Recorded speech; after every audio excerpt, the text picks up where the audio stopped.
Metro ఉదయం group నుండి వస్తున్న చట్టం మీడియాను ప్రజలు ఆదరించి ప్రోత్సహించారని హన్మకొండ నగరంలోని Vishwas hospital MD doctor Dasaroju Ramesh అన్నారు. వారు మాట్లాడుతూ మీడియా ప్రజల ప్రభుత్వాలకు మధ్య వారధిగా ఉంటూ సమస్యలపై పరిష్కారం చూపాలన్నారు. అలాగే హన్మకొండలో విశ్వాస్ హాస్పిటల్ ఏర్పాటు చేసి పేదలకు అతి చౌకగా నాణ్యమైన వైద్య సేవలు అందిస్తున్నామన్నారు.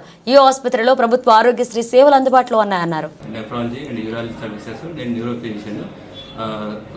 గైనకాలజీ, జనరల్ మెడిసిన్ సర్వీసెస్ ఉన్నవి, ఆపరేషన్ థియేటర్ ఉన్నవి, ఆరోగ్యశ్రీ సర్వీసెస్ కిడ్నీకి సంబంధించిన వాళ్ళకి వర్తిస్తుంది. ఆరోగ్యశ్రీ అంటే ఈహెచ్ఎస్ అందరూ సద్వినియోగం చేసుకోవాలని కోరుకుంటున్నాను.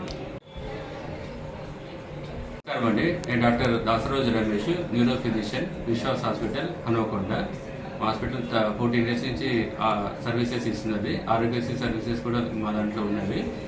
ఇందులో ఇవాళ చెప్పదలుచుకుంది ఏంటంటే, మనకి ఇవాళ చట్టం అనే ఒక ఎలక్ట్రానిక్ మీడియా కొత్తగా స్టార్ట్ చేయబడ్డది. అంతకుముందు వీళ్ళ ఆధ్వర్యంలోనే డిటీవీ, మెట్రో ఉదయం అలానే నడుస్తున్నాయి కొన్ని సంవత్సరాలుగా. అందులో మా మిత్రుడు సత్యనారాయణ కూడా వర్క్ చేస్తున్నాడు. ఆనందము చాలాసార్లు ఈ మీడియాను ఫాలో అవుతున్నాయి కదా. ఇంతకుముందు 2 ఛానల్స్ ప్రభుత్వానికి ప్రజలకు మధ్య మంచి వారధిగా ఉంది. సమస్యలపైన కొంచెం చాలా వరకు వర్క్ చేసి ప్రభుత్వం దృష్టికి తీసుకుపోవడం కూడా కొన్ని సఫలమైనవి. సో ఈ కొత్తగా వచ్చిన చట్టము మీడియా కూడా అదే విధంగా సక్సెస్ కావాలని మనసారా కోరుకుంటున్నాను. ఇంకా కొద్దిగా డెప్త్ లెవెల్లో ప్రజల మధ్యకు వెళ్ళి ఇంతకుముందు కవర్ కానీ కొన్ని టాపిక్స్ కానీ సమస్యలు కానీ తీసుకొచ్చి ఇవి కొంచెం చేయమని నేను కూడా కోరుతున్నాను. అలాగే పేషెంట్లకు, డాక్టర్లకు మధ్య కూడా కొంచెం అనువైన సంబంధాలు కొంచెం మెరుగుపరచాలని కూడా నేను వీళ్ళని రిక్వెస్ట్ చేస్తున్నాను.